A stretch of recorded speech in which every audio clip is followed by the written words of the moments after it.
Oh, hi! Welcome to my four-part series on Manciolino, Spada e Rotella assalto. Since we'll likely cover the context of these actions in another place, with this series we're just going to learn to walk through and how to do um, this set of movements here. A note on the interpretation, mine is just that. There are other videos online out there that cover this, and likely my version is going to get revised at some point. But I hope to give you a starting point, a bridge that once you learn these actions, we can then play with them more in depth from there. So, all right, let's get started. All right, first things first, Manciolino tells you to stand elegantly in the corner of the field or the cell. He doesn't tell you how, but I'm going to borrow Marozzo's stance since he's roamed this in school. And he has his stance straps up under your arm with your sword poised as if it were a sheath. So now, first step, the entry to play, is I'm going to pass left with my left foot while making falso with my sword, like so. Now I'm going to pivot on this foot here and pass to my right with my right foot, not too far apart, getting important to ferro stretta, in kind of a narrow stance here. Okay, that's step one. Step two is I'm going to continue right with my right foot, cutting a falso with my sword.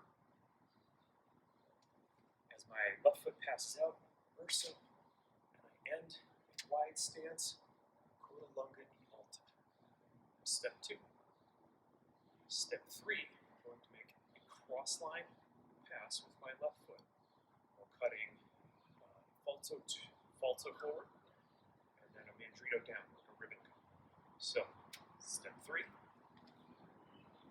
All the way into porta di ferro larga.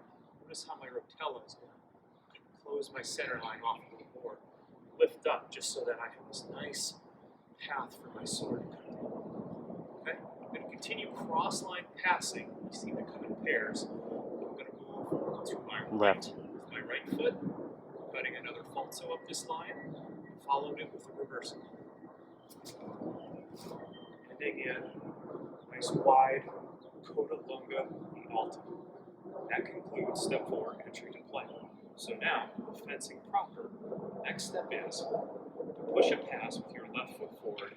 Sorry, to push a thrust with your left foot forward. I interpret this to mean on an accrescimento, and I interpret this thrust to go with the hand.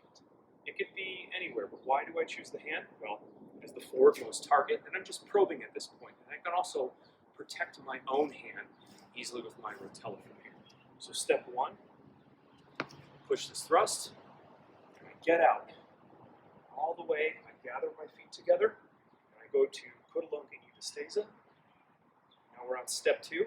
I'm going to weight shift here, and I'm going to lift up, and I'm going to feint a mandrito at my opponent's head. And when I see that they go to defend this, I'm going to change the line and cut reverso to their leg.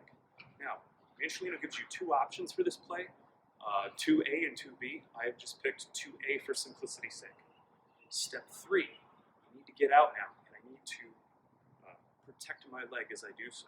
So I'm going to cut a falso towards my rotella as I pass out. And I'm going to regard to coda lunga e alta. Step four and five, we're going to do more cross steps like before. So I'm going to pass right with the left foot, cutting that falso, and back down with mandrito. Good. So my rotella is going to turn here again. So I'm going to move forward with my right foot, cutting falso to this side, and back down here to coda lunga e alta.